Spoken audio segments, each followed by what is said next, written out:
excited to be here today. This is the First Lady Erika from Women of the Stars with Marvel Bliss. Hello, hello. Terri Smith. Hey, hi. And the man of the hour, Mr. Sean Bond. Hey. I've been waiting to see you. What's up with that? For like 2 years, I've been waiting to meet you. Did you know that? No. Well, maybe part of me, but like I'm very distracted. But yeah, glad to meet you. Yeah, I've been waiting. Part of me's been waiting 2 years as well. Okay. Let me tell you, I saw your interview on James Rink's show, and that's probably like one of his shows that I watched like maybe 10 times. I took notes, I was screenshotting, and you talked about the elements or the metals and the properties of those metals. And I was like, oh, right, this guy likes to dress like Gandalf, and he likes to go do crazy stuff. He likes to go on adventures. So I was like just really pumped that you made it to Orlando to the conference, and then I got to kick it with you. So That was fun. it was. So what do you consider yourself? Like, how would you describe yourself? You have a PsionicLeague, and you have your own show, and you have some pretty awesome super friends. But what does that mean, being in the PsionicLeague, and what exactly is it that you do? I want people to know. Okay, my intro. Hi, I'm Sean Bond of the PsionicLeague, PsionicLeague.com. We are a group of super normal activated people that are in the awakening journey of this game, that of the light and the dark, and figure out what it is to be here, what we are, and what we can do to make this world a better place, bring heaven closer to earth. And through psionics, which is the accumulation of psychic abilities in all these different cultures around the planet, and activating the body to be able to do more mind over matter, it can amplify every aspect of our life and make things better, and bring happiness closer, mind, body, spirit, emotions, and beyond. And yeah, it's a growing group, and it's like I was like inspired by a bunch of dreams I had of other realms where I had like was in a group where we had like abilities, and it's similar to like comics and the Justice League and Marvel and other stuff. So I was like, damn it, why don't we have that here? And then so I'm like, well, I'm gonna make it. So that's what that's about. And yeah, there's a lot of other beings that are already involved, so it's like the reuniting of the concept from that's already existed in multiple worlds and bringing it here. Wow. So what are I won't even say it. I want to be like, what are the qualifications and the application process for the PsionicLeague? But you have a really awesome team. I went on your website, and you really help people with their memories and integrating their other lives, or can you explain that? Like Sure. For the qualifications, anyone can be a part of it if they want. We got groups. We're trying to expand into more groups. There'll be there's more upper chat rooms that like people that are more invested in it and want to build upon it though. And then eventually there will be like wizard schools online, and then locations, and big like expansions in industry. But that'll be the future.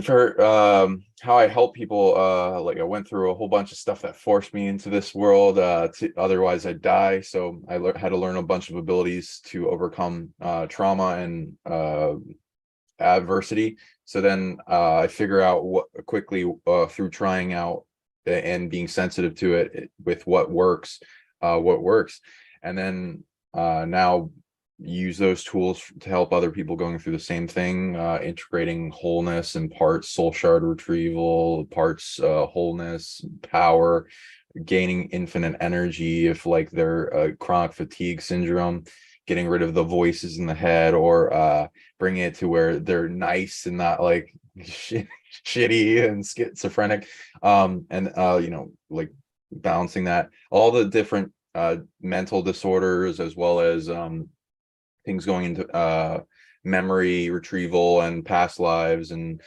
data of who we were before the amnesia barrier coming into this life, and everyone forgets who we are for various reasons. And then also integrating what you're doing elsewhere, because there's a purpose for everyone that's in this game, and why they were here, why they came here, and what they're meant to do. And that they usually have a team. Sometimes they're separated from that team and they got to be reunited, but sometimes that team is trying to hit them up and there's blocks, and sometimes they get through, and then there's like some interesting experiences that propel them on their awakening journey. And ET experiences, angels, demons, other worldly entities, dreams that happen for like days, and like temporal dilations, and all of this. Wow.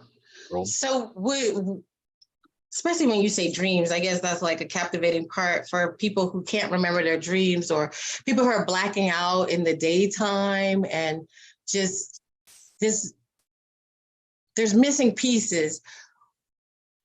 Is this immediately when you hear that somebody can't remember their dreams or they're blacking out during the daytime, what do you assess just off the bat? Like if you met a person, they were like, oh, I can't remember anything about my dreams, or I'm blacking out in the daytime, what would you say? Stop smoking weed. No, keep doing that. That's fine. I don't really mind. There's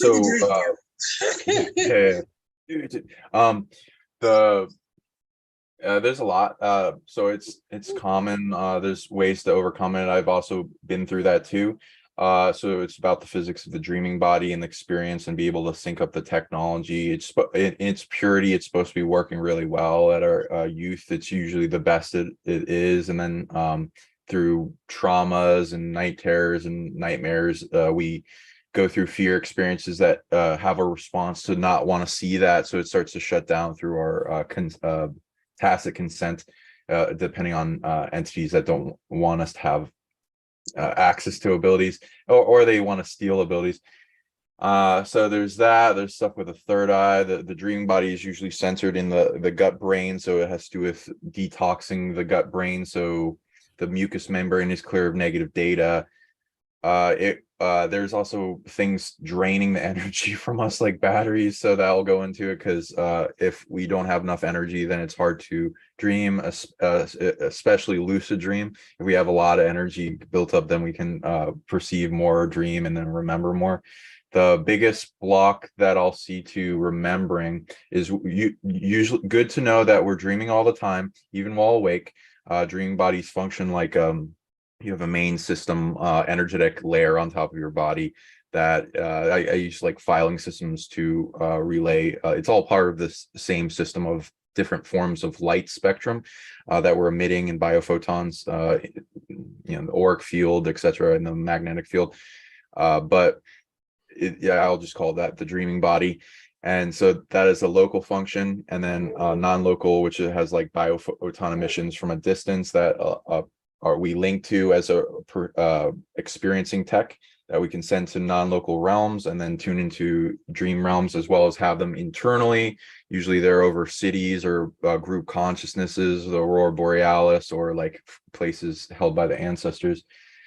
And it's like exploring, looking for soul family, getting your parts back, having adventures, training abilities, reminder that this isn't the only dream, and this is a dream. It's just got more rules to it, and it's like every reality realm layer is the same type of like construct physics. Yeah, so, and then if you want to remember dreams, it's mostly in the filing system of the ego that I find is the blocks, because it acts like a filter to prevent people from remembering the transfer of their dreams. It's like integrating the body tech back to you when the dreaming body comes back and integrates in. Sometimes it doesn't quite integrate well, and especially when we wake up really fast. and like alarm clocks, all that, and we get up really quickly, then all that like disturbs the integration process, so we instantly start forgetting. So I'd recommend having like a journal nearby, so you barely have to move and you can just like write it down. Like, well, not like looking at it, the keywords, just remember as many keywords as you can, and that will open up the door. The ego, to guess with this moth, but the so the resolution process in the filing system with the ego is that it's a survival mechanism. It's meant to protect us, but it gets self-defeating often. So it will take in negative data from the environment, the DNA lineage, trauma, other people's ego attachments. So and us like, let's say an entity or something that doesn't want you to dream, and it's like block dreams because they'll have a multidimensional experience. I don't want that. Keep them asleep. If there's like a big entity, for instance, that attaches and then just harvest. Most entities don't give a shit if people know they exist. They don't want them to, because they can just harvest off them. It doesn't require belief. So the ego will automatically try to protect us from that entity by growing to the size that it needs to be to stop it. And that will also go with inflation. You can kind of see a part of your energetic body inflating along the tracks of your higher self, however big that is. It's like this big ghost aspect of yourself that does chess moves around the planet. So the ego will grow along with that, and it will kind of compress self-defeating programs to try to hold that back and quarantine it away from your soul. And it's like layers. Anything that wants to penetrate and attach to a person has to get through the layer of the ego and the shadow. Carl Jung's shadow, the box we put in self-defeating programs that center in the root chakra, the ego centered in the solar plexus. And so these both things will inflate with self-defeating programs, depending on what's attached to it, all of that negative programs. And eventually, as that gets bigger, there will be an aspect of that, like people call them alter personalities and all that, and the ego, that are like fractured into compressed trauma to keep it back from spreading as a survival mechanism. That will take on the qualities of the thing trying to incur. So then that will be self-defeating and flood over, and it will drain energy because it's right next to the solar plexus. So people, when they have inflated ego, it doesn't mean people egoic, because like this happens to me every day to prevent entity attachment. It's normal for everyone. It just 1 second. The ego though part is there to protect you. Like some people talk about destroying the ego or killing the ego, but is that even something that can be killed or destroyed? And then you go back into no, you can't kill it. Firing like two rapid fire guns right now. I love it, but I'm gonna have to watch this like 10 times. I already know. No problem. I understand. So yeah, the symptoms of the ego when it's overwhelmed is it gets chatty. There's a weight on the heart. You start getting drained from the solar plexus because it needs energy to support itself, and sometimes it doesn't ask because it's like it keeps going. It's not technically a part of it's not technically us, but it is a part of us, and it wants us to believe it's us. So that's where the ego people come. They're like where the ego controls them, and it's like compresses them in ego boundaries of like keeps them from awakening because it feels threatened by external things. And then we can all heal those by loving and hugging the ego and breathing deeply and filling it with love and transmuting all its hate, and then getting it to fall in love with us. And as you shrink down that big by filling with love and getting it brighter and brighter, the self-defeating programs shrink down and it merges with the higher self. And that's the process of ego death. It doesn't actually die, but it gets silent, and all the ego boundaries come down. You feel one with everything. So like the separation aspects of consciousness go away, and then you feel all this knowingness and information that comes up because all that separation consciousness goes away, and then you are able to center into the heart of the super consciousness. And that's where the people have the mystical experiences and the crazy downloads, and because they're like centered in that, like during like mushroom trips and stuff with the ego deaths. And it's like layer on layer, because the ego is like multifaceted. It's like the biggest container that separates the conscious mind from the super consciousness, which super consciousness has all the past lives and data and a bunch of superhuman abilities and knowingness. So if a person isn't remembering all their lives and their entire existence, there's still going to be layers of ego to resolve. And even like gods and stuff, and whatever people believe they are, they will have layers of ego. It's a thing most people have. There's a psychological aspect in the survival protection that all species have. Then there's like a reptilian brain and parasympathetic, sympathetic, autonomic nervous system of all automatically running program aspect of consciousness that's like a separate file that can be self-feeding or not. And it's like the serpent that wraps around the egg, and the Orphic egg can either squeeze it to death, or it can protect the egg so the divineness shines. And there's like certain species that have developed a proficiency in that technology, and that's one of the multidimensional tech we inherit from the biggest beings that are good at in divine ego, or like the Greek gods and like the lineage going back to Titans and bigger things. But yeah. There's a lot to it, and yeah, it doesn't die. A good movie to go into for somebody that wants to learn how to overcome their ego or become united with it. There's a lot of different methods people tried. I tried all of them. The best method is becoming friends with it because it doesn't die. There's a movie called Revolver, and it like has Jason Statham in it, and it goes into like this nice little journey that will trigger the shit out of people when they watch it. Wow. When you're talking about the ego, it reminded me, one of my teachers, she talks about the body diva. And so we have this spirit and we have this body, and we're trying to play nice with each other, right? Because what happens is our mind and our spirit says, go do this, go do that. And our body is like, no, bitch, sit down. Like, I'm tired. And we ignore the body a lot of times, and we don't give it, you know what I'm saying? Like, you're not rubbing your toes, you're not rubbing your ears, you're not loving on your body. And so your body rebels against you and basically starts to attack you. I don't know if you had something to say about that, like the body, how the body attacks, and how to actually put more energy into loving your body, and so your body can love you back. I like that question. I like how you put it too. It's funny. Sit down. I can't help it. I love it. Keep doing it. That's great.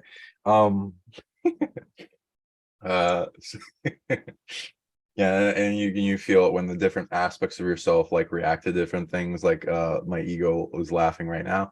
That's great.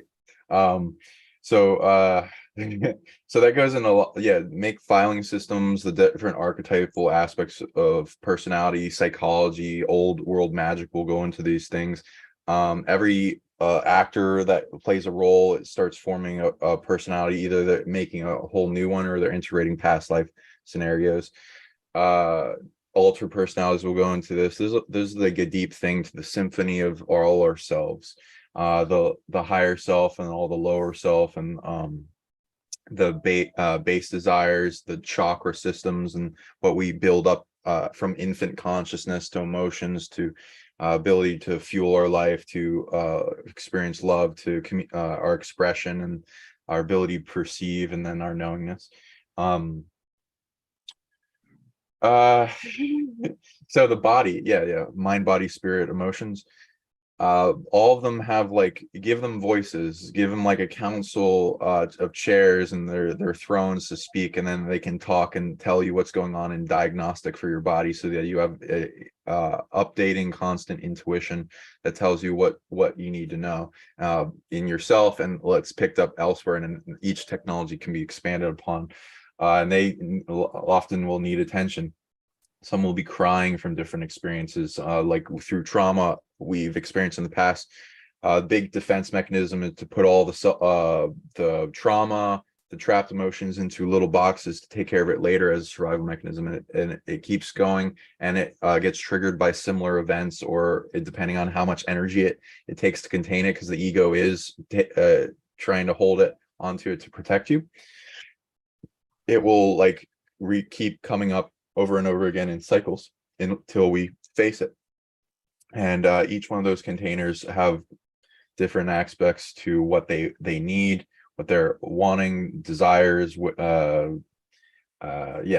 wants, and then fulfilling those is, you know, good, as well as detaching. So like with desire, there'll be like an internal infinite desire that is nourishment to the spirit and everything else, and then there's external desires that are imprinted on us. So it's like the aspect of Buddhism and many other things, that desire is an aspect of suffering, but that's going into the external desires. So as long as we detach from those imprinted false finite desires, and we go into what we truly need in nourishment, and like build upon it, and, you know, forgive ourselves, and even with the carnal desires of the lower self, there's things it tells us it wants, and there's things it really needs too. So we can dig deeper through questioning and right. psychological archaeology. I'm going to interrupt you, because it's like saying that, yeah, you want candy, but what you need is vitamins. You know what I mean? And so you're like kind of stuck in this mode of wanting to give into your basic desires, but and at times we can ignore the needs. I love the fact that you said give them each voices, because we're not listening. And that's the problem, is like we need to listen. And so a lot of times, even for example, in the past couple of weeks, I've been like really, really hurt by something. And I had a session with someone else, and they said, "You're hurt." And I was like, "Am I hurt?" And they had to like tell me like, "No, you're fucking hurt." And they're like, and then I was like, "Oh, wait a minute," a tear came out. like I was so into putting whatever that was into a capsule and being like, okay, I don't want to deal with this right now. I want to move on. But it's so fucking damaging to us if we try to keep moving on and keep pulling all these little things in these containers and burying them without dealing with them. And that's where you're at right now, right? With what you're saying. So I just wanted to say it in plain English for the slow people like me. You speak, so I just love listening to you talk. Like I just be like, "Oh, okay, you just talk." But we got to break it down. Thank you. So Appreciate that. Yeah. Go ahead with your ego and loving on yourself. Okay. Yeah, and like same thing with all these and like digging deeper, some like there'll be multiple voices. Some of the louder voices aren't, you know, like going towards the lower self and the ego and what really wants attention, like throwing shadow, or a baby throwing a diaper to get attention, and then like digging deeper to the core of what it really wants, and like love or something. Same thing with like demons or negative entities or anything. They have what they say they want and their true desire, and you can always ask like, oh, what do they truly desire internally, and it'll be a different answer. And same thing with like if we have cravings or addiction, there's a similar thing with that. So like if somebody's like addicted to cigarettes or weed or something, then they're like, you know, when they get that craving in the lungs and the addictive energy builds up in the lungs, it usually goes along with them not getting enough oxygen. And if they got a huge amount of oxygen, they would feel that high rush, and then they're like, oh, I don't need anything, oh, that's good. But you know, no judgment for anyone, can, you know, do what they need. With the capsules, absolutely, I agree with that. And that, like, I like what you with the tears, because people often like get triggered by different scenarios and speech, and listen to different shows, and they'll get tears, and I'm like, what does that mean? It's like a lot of these are like soul tears, and like pay attention to what triggered it, because it usually is a message from your soul of like what something deeper going on. And it could be past life resonance, so like if you were watching an old movie, or some like theme from that could be a past life, or something that needs your attention, like a healing of a deeper presence, and then the attention it needs, and then be able to lock in on that with our emotional compass, pointer, needle, whatever you want, the focus needle, and then feel into it. And when you're feeling into things, you can change them, and you can transmute and give them love, and it will start to turn it into that negative trauma into the fertilizer, all the negative emotions you can ever experience into the fertilizer for your garden of happiness. And you can build up like positive magical infrastructure that from all these traumas and pain we've been through, and turn all the pain into power and magic and force and enlightenment and etc. And that is like this magical thing, because a lot of people want to avoid feeling. I know for myself too, there's things you want to avoid feeling. And instead of honoring it, we want to like shove it down. And I think I learned a long time ago too, that I guess my mom used to pick on me. She'd be like, "You're always crying," but she would think like I was faking. So it was like this feeling of someone making you feel guilty for crying. And we got a crier on here. I'm the crier. I'm the crybaby. And so I've gotten to this point where I know my tears are powerful and that I feel like my tears are like a healing mechanism. But I see recently that I've locked them up. And then so I'll look at Marvel and I'm like, wow, she could meet someone and be like, oh my God. And I'm like, what the hell? Because I think I've like gotten so good at locking them up. I don't know if you wanted to say something about your tears, and Terri, you want to say something about your tears? Well, I used to be a real crier, and Yeah. I still am, but I think they would come when I wouldn't really understand what I was feeling, but I'm more in touch with my emotions and with my feeling. And so now the tears do well up, but I have a little bit of a better control. But a few years ago when I was, younger, it was just like anybody looked at me the wrong way and I would burst into tears. Yeah. And I would find that it would be embarrassing too. But now like I've done over the years, I've like spent a lot of time contemplating about things, and so I'm still tearful, but I'm a little bit more aware of of the emotions behind them. And Marvel? Yeah, so I'm just a crier. I don't know. Like it doesn't even have to be a good movie. The scoring of the music was just like, oh, like that's all it has to be. It's like a good sad song during a certain scene, and I'm just like bawling my eyes out. But yeah, I'm just trying to be less stoic because I noticed I was being stoic, and it was more so tied to a past life where I was like in a warring situation, and I can't you can't really show emotion. I mean, you could, but you would be looked down upon. So really getting in touch with that feminine and getting in touch with how I'm feeling, and like just not letting it choking it back, but actually letting it flow. And also Dr. Emoto's science about water and about tears also helped me realize that different emotional tears, like a happy tear versus a sad tear, and the different hormones that it's releasing when you are feeling certain things. And also it's like washing over your frontal lobe of your brain too. So it's like a cleansing process because it's saline water. I mean, that salt is a transmuter. So yeah. You know what is crazy? I would never have considered you a stoic. The idea of a person not being able to cry makes me want to cry. like I'm like, oh, it's so sad. Like, yeah. And I haven't even been crying lately. So, oh my God, this whole conversation is making me like get in touch with my feelings. Anyway. Good. Yeah, do it. It's tears are wonderful. They're an infinite healing in each tear.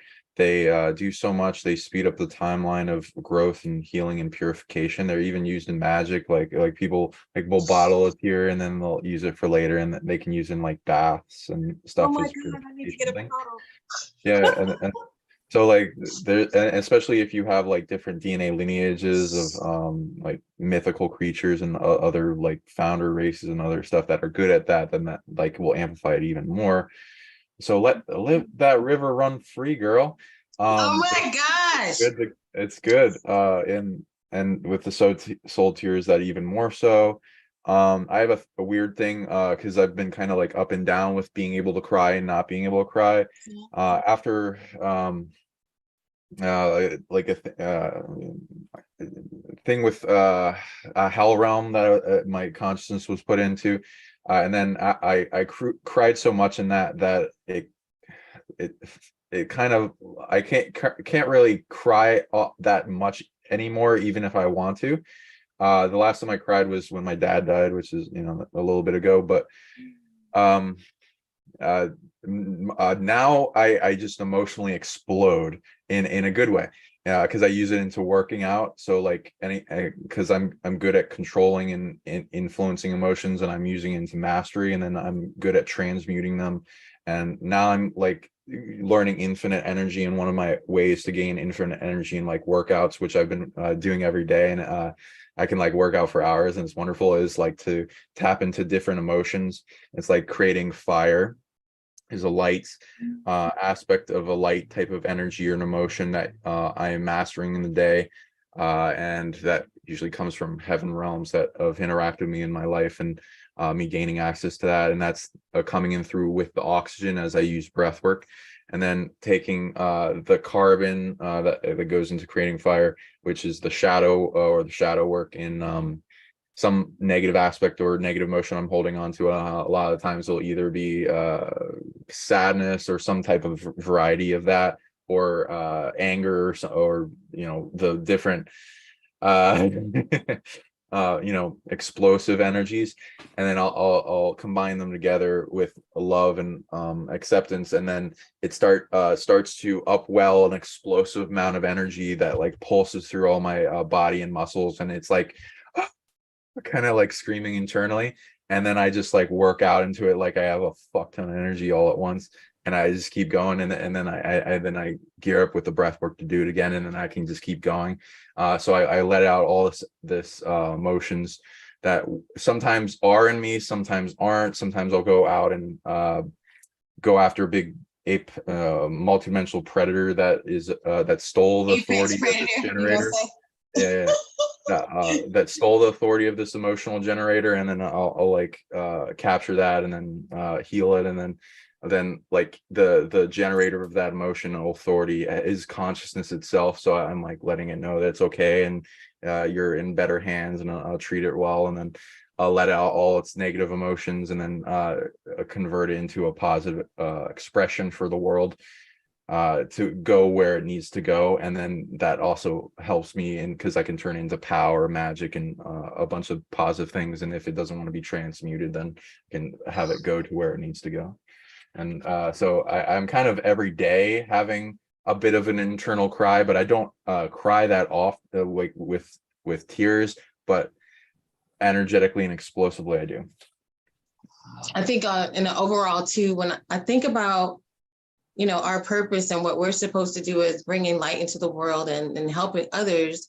And then when I start looking at the whole big picture, and I start listening to all the people's voices, that just throws me. It throws me, because I'm like, these people don't want help. These, you know, to just like, how do you keep going when you can see this grander scale picture of people that don't want help, but yet you're constantly putting yourself in harm's way? Like, hopefully people understand what you're talking about, is going into the different realms and actually fighting demonic forces for the consciousness. You know what I'm saying? Like, you're actually doing the work.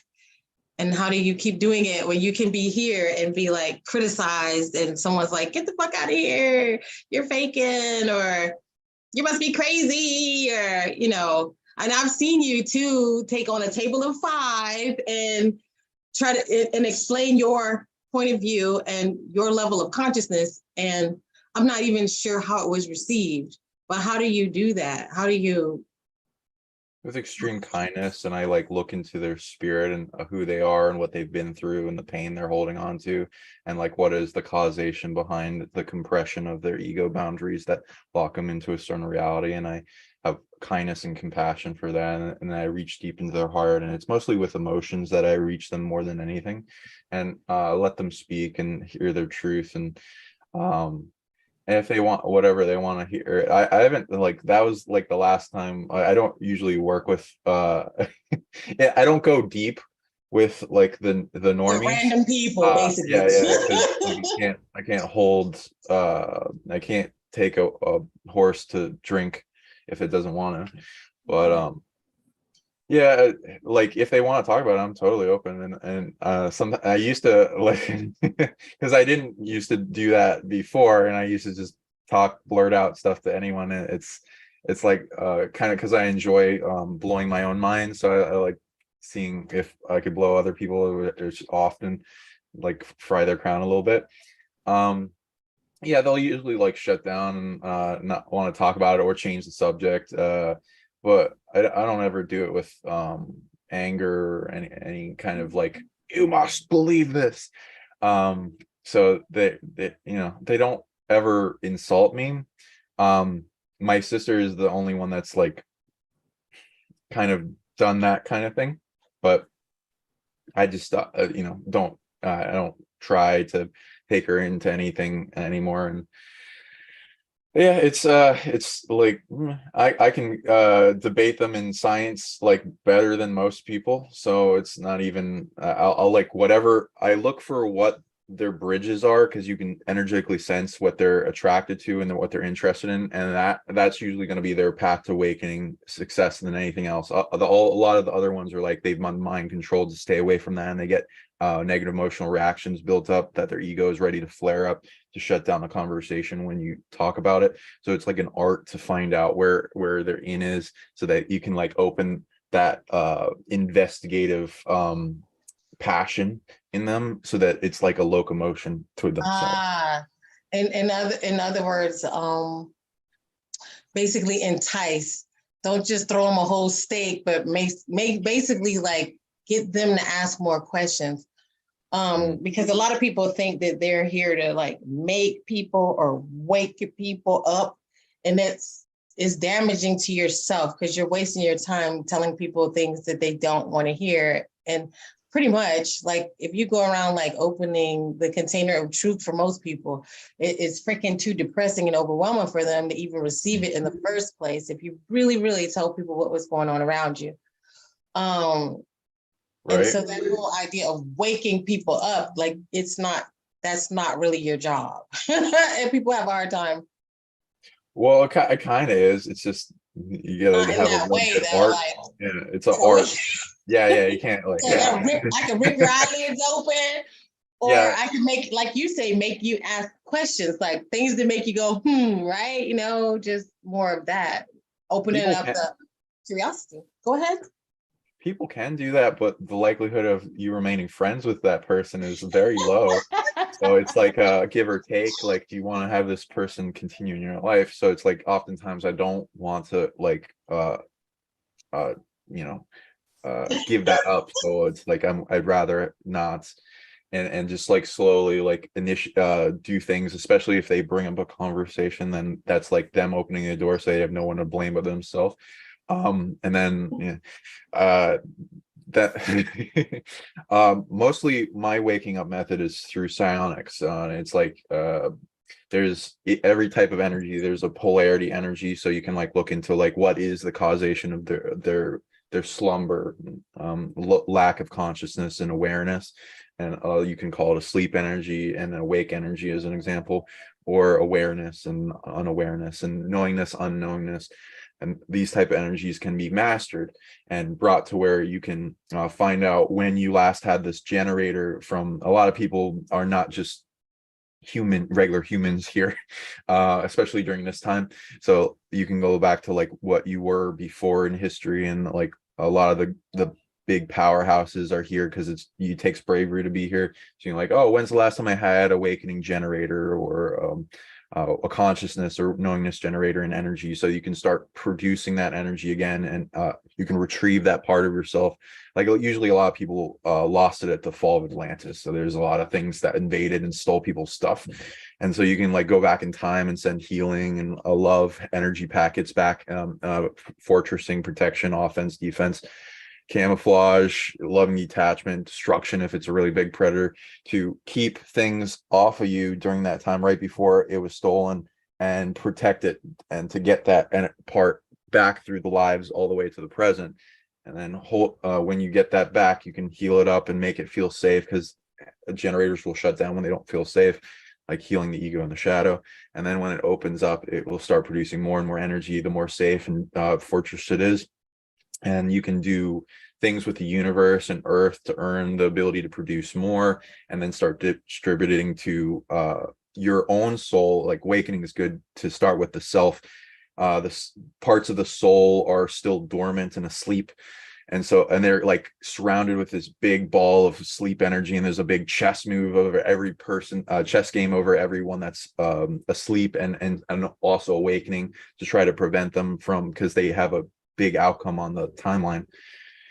So you can transmute all that sleep energy into awakening energy with love, and wake up more aspects of your soul, which have generators, memory, knowingness, superhuman abilities, all this kind of stuff.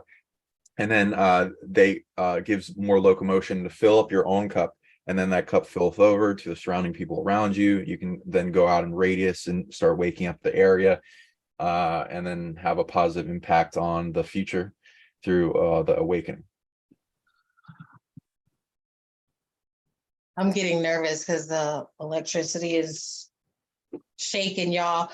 So the guys, they love you. Lyndall, Dom, Carrie, Sandy Sue, Renetta, which I think is Rodica. I'm not sure, but Renetta, Nighthawk, oh my gosh, Terry Priest, Tina, you guys, Clary, Lisbeth, Sam 76. I love you guys. Hey, everyone. Hey, Grounded Starseed. We love you guys. I know it's like a last minute in the middle of the day. I couldn't even decide whether we were going live or were we recording. And I was like, fuck it, we're going live. Like, Go live, fuck it. Yeah, exactly. Yeah, man the something. I don't know. Man the ships. We're going live. And people were kind of caught off guard. So in the middle of all our chaotic lives, how did you even get to this level where you are so connected to your higher self? What was like the trigger event that got you to be like, oh my God, look at all these different altars I have, look at all these different lives I've had. And can you live this powerful life without connecting? Because it seems like what you're saying is that we do need to connect to the fragments, and we do need to connect these fragments.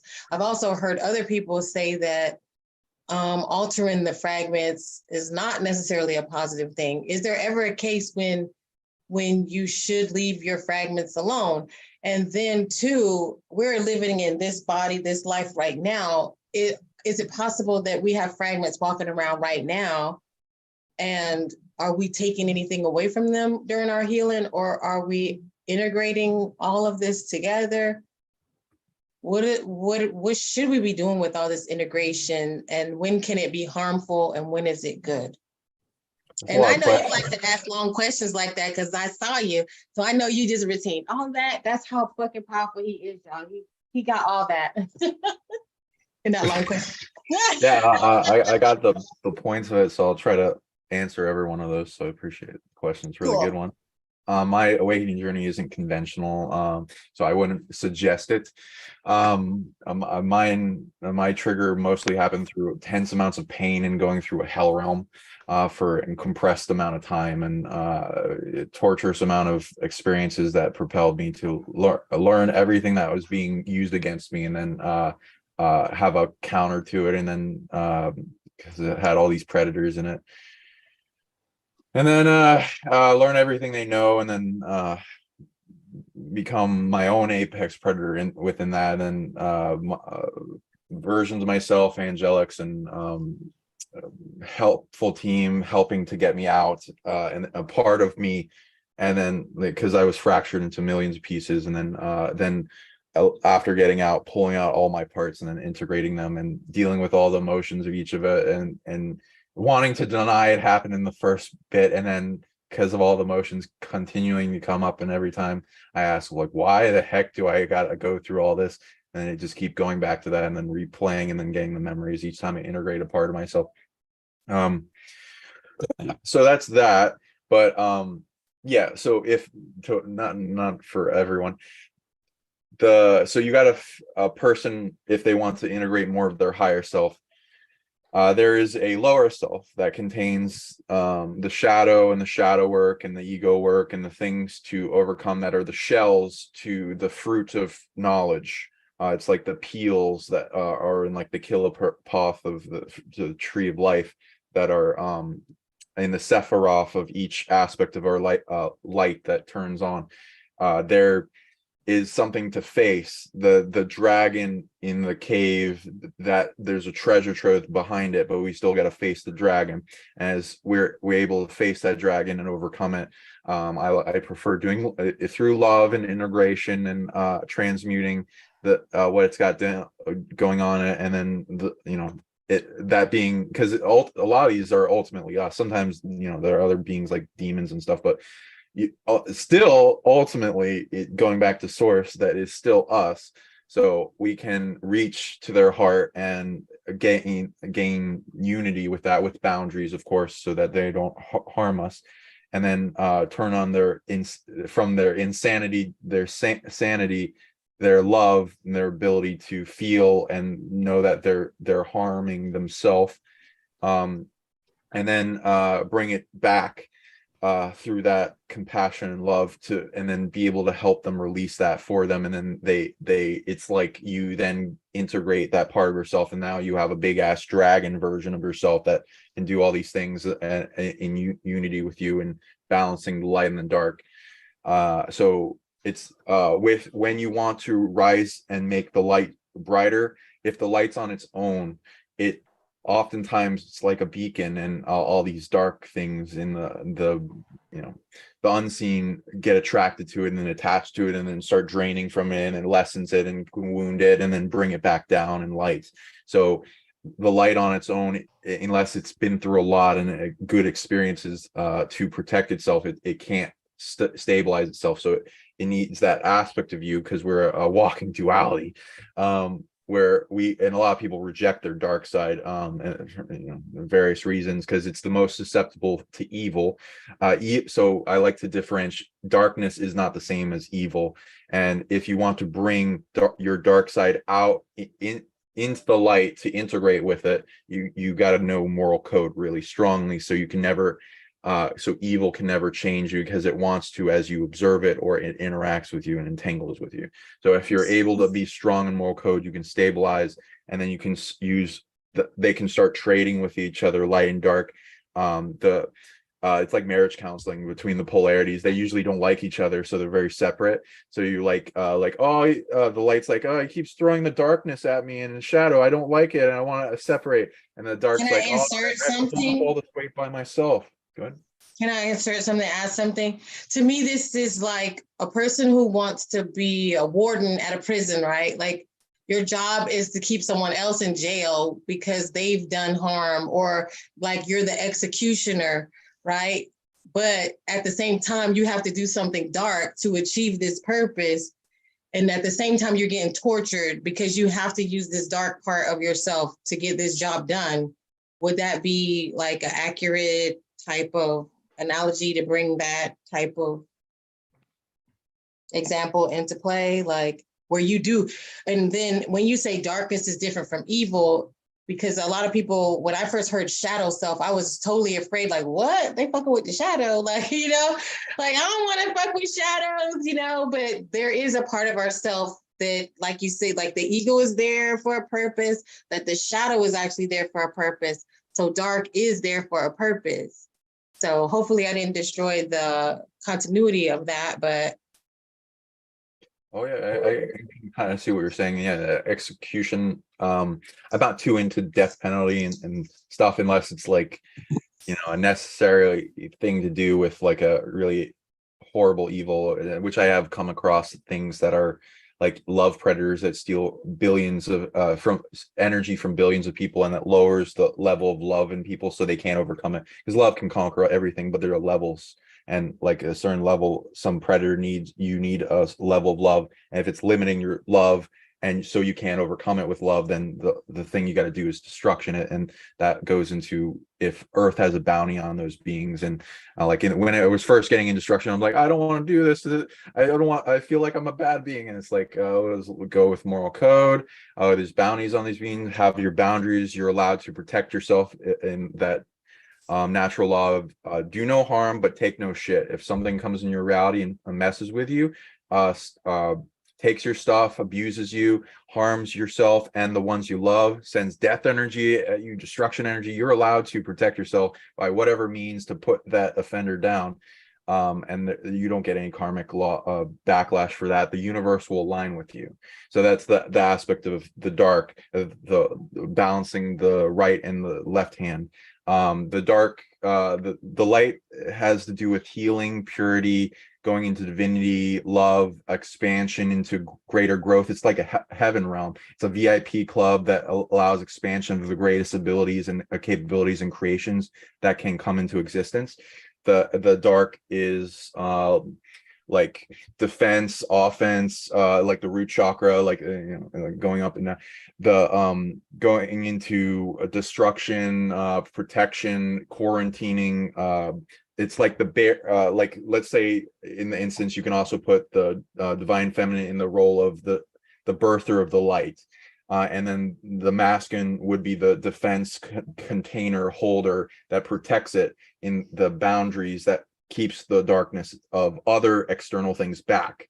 And it's able to be the most resilient, and it's able to go into the most resilient and Bible environments and still stabilize, like hell realms, which are like, or hell realms, prison realms, and quarantine realms, which are to quarantine, capture predators and invade like this realm, for instance, and send them to those locations so that if Earth sees them of value into like their healing journey in the future, there's a graduation route for them to exit out of that and then go to other quarantine realms and then eventually earn their way back here.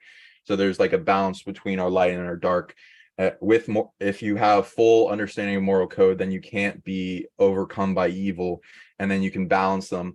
And like I was saying before, the dark is like, oh, I have to hold up all this darkness by myself, and it feels so overwhelmed. And so it's like marriage counseling, like to get them to get closer in unity, and they can start trade. After first, they got to have boundaries so they don't like breach that boundaries whenever you're uniting something.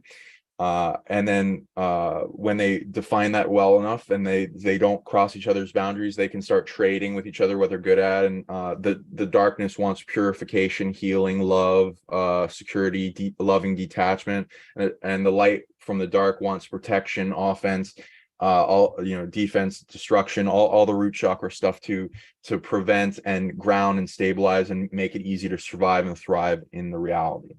And so when they're working together, it's like dancing stars that elevate each other faster and brighter and stronger. And then that divine light of the higher self and the lower self can be in sync and merge.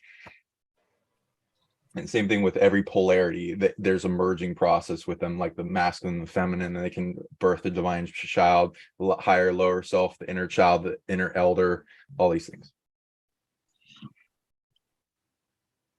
And as far as our existence here, are there multiple versions of ourselves here, like all living right now, like together right now? I don't.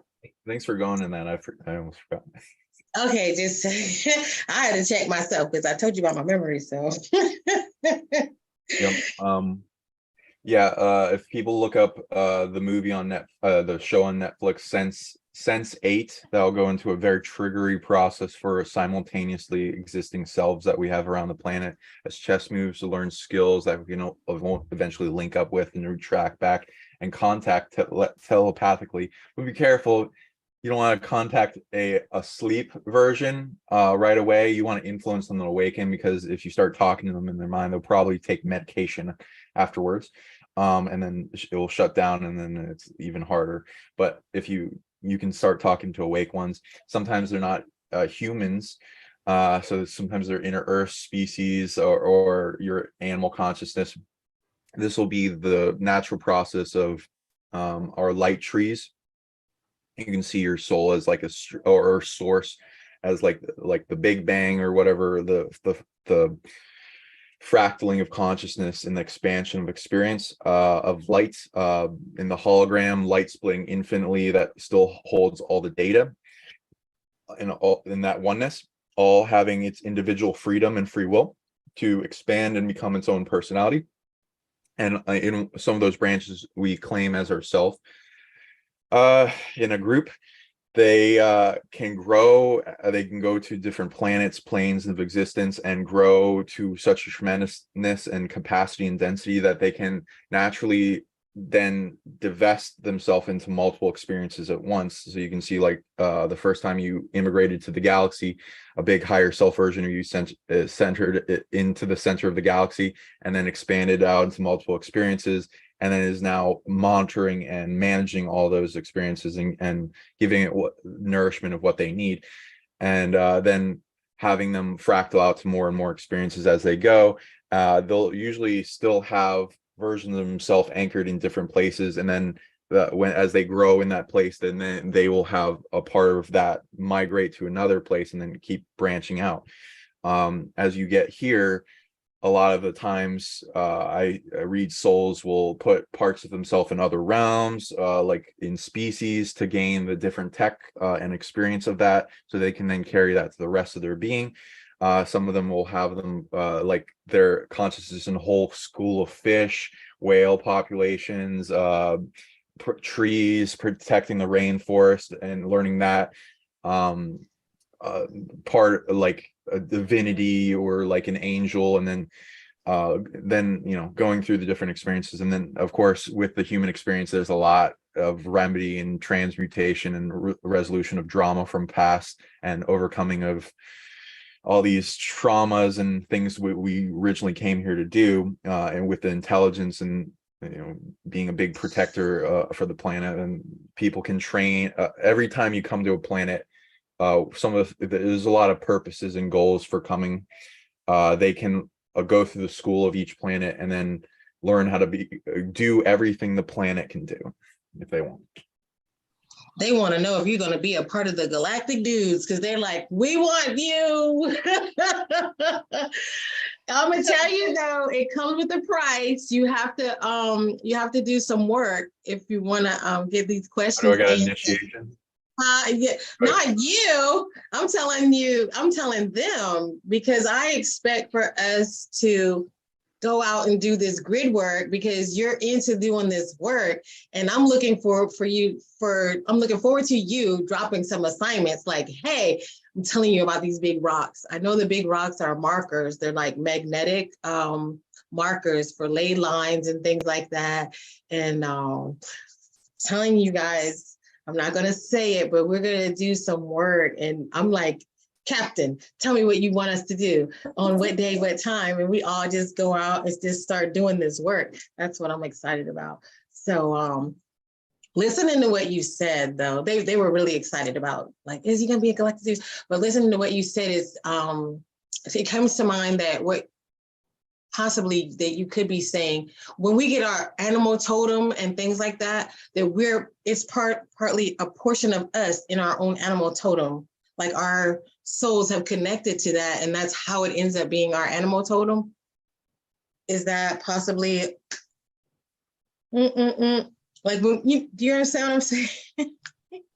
I love working with animal totems. I got a native Shatta Indian in me, and so I like go into that heavily. It's the aspect of the light body that you can program as an aspect of your consciousness that syncs up anytime a person interacts with an animal wisdom, animal medicine that comes to you.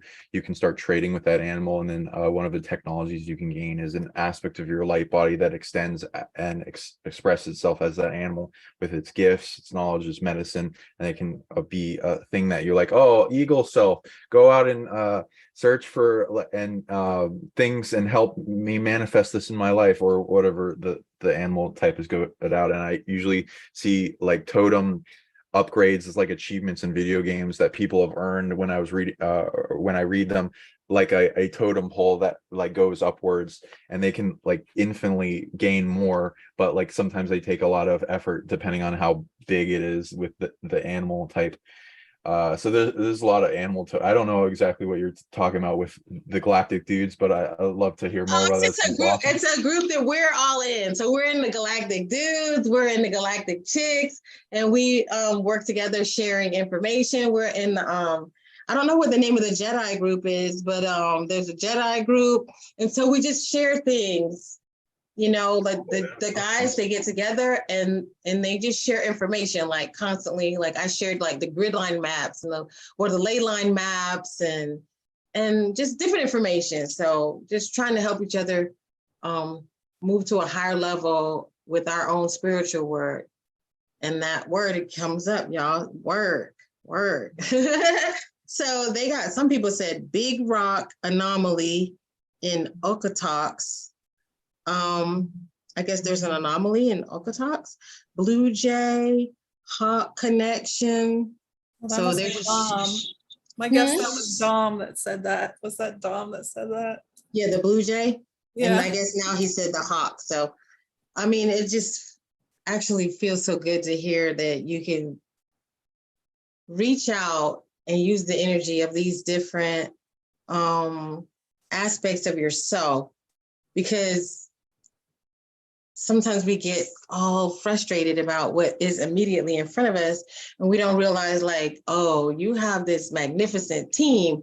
From what I learned, that you have a team of 33 with you.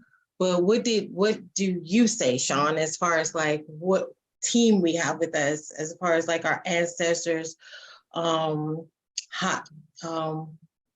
ancestors, ascended masters, angels, and so on? And then on top of that, I guess someone said something about Saint Germain that was not very positive, but can I have my own version of Saint Germain?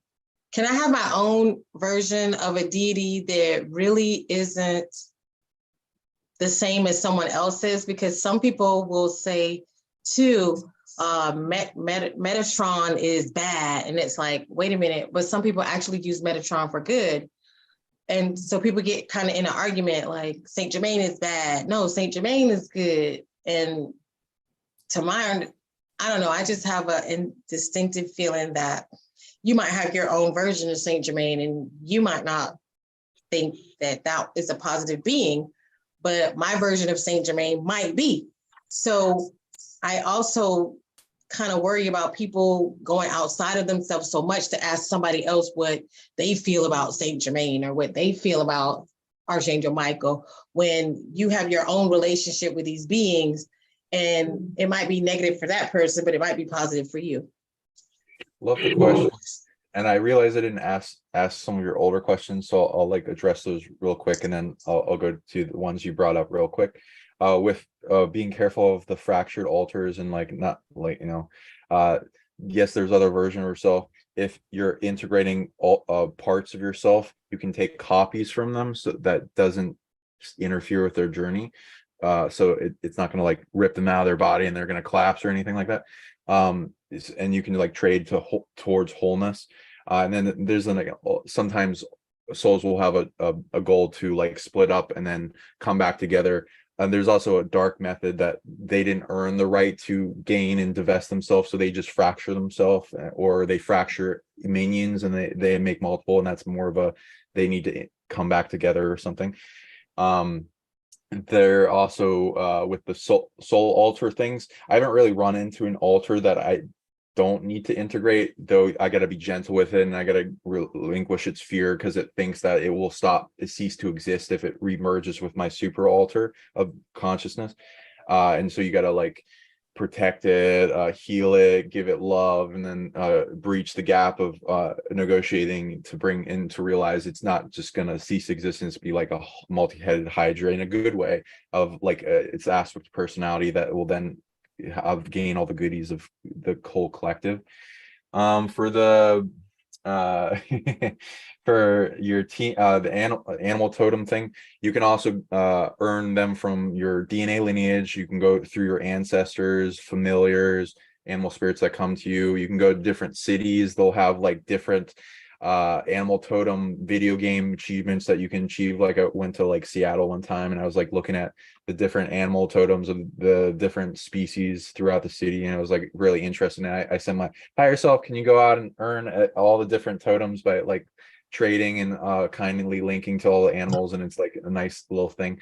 And then like at the peak there were like these business tigers and dragons and phoenix and like a thunderbird at an Indian casino, and that was really fun to integrate that. So like people can earn those when they go to different cities. The same for the team. That's fun. I love that question. I see varying different varieties. I do see angel numbers that a lot of the angelics and different positive beings will love to use the repeating numbers over and over again. Anytime they're like giving me coded numbers of like, oh, you got 33 upgrades or 77 this and that, and or like I gotta release this amount of 88 emotions, or they like to give you packets in that because it's like a magical amplification of things too. And it like it tells you you're on the right path, and there's a lot of purposes to it all at once. So I do see those numbers. I don't see any particular number being the limit.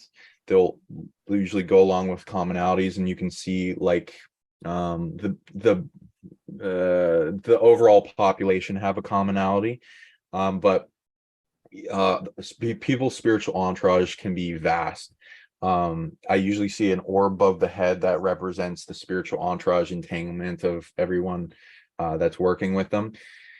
I see it in onions layers, and people can gain an infinite amount of onions of delegation of their most trusted guides at the center that they trust, and then outward bubbles of reality that they delegate to. And the more you do in the unseen, the more authority you earn, the more places you go, the crowns of authority you earn, the more beings you make friends with, an impact to where they want to be a part of your experience. And especially if they have the capability to bilocate and be, especially as they advance, which the angelics and the heaven realms teach, they can make a being be able to be in multiple places at once, so they can then exist in this person's spiritual entourage all the time, or whenever they're not like putting private mode on, and so they can be a part of that entourage that you delegate to, and then say, hey, can you get on that? They'll be good at different things as you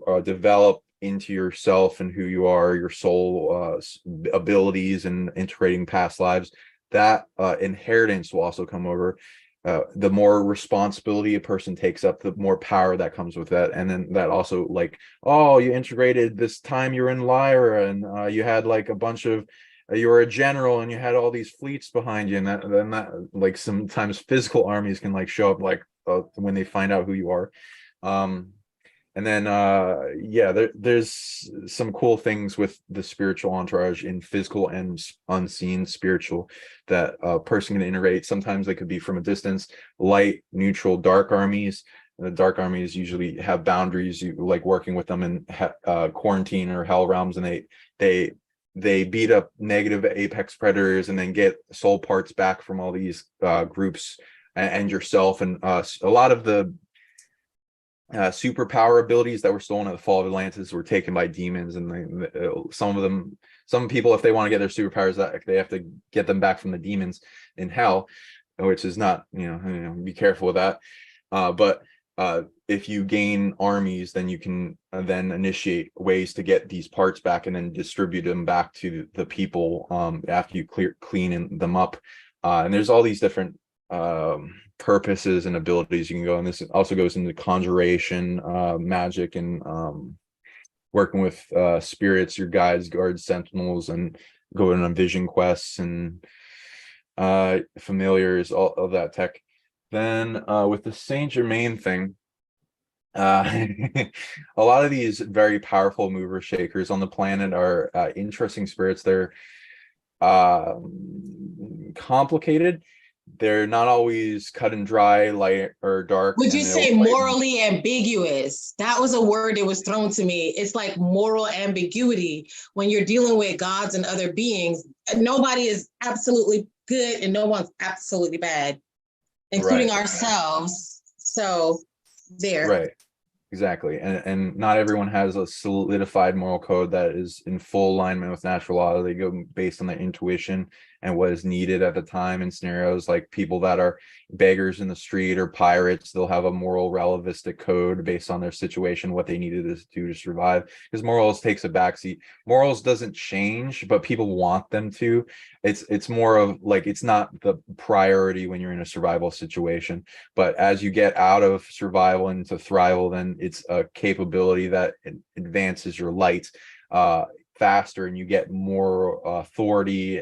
When you're seen pure of heart by beings, they seek you out as a champion because they don't see you as like you can betray them easily, and you know, worthy.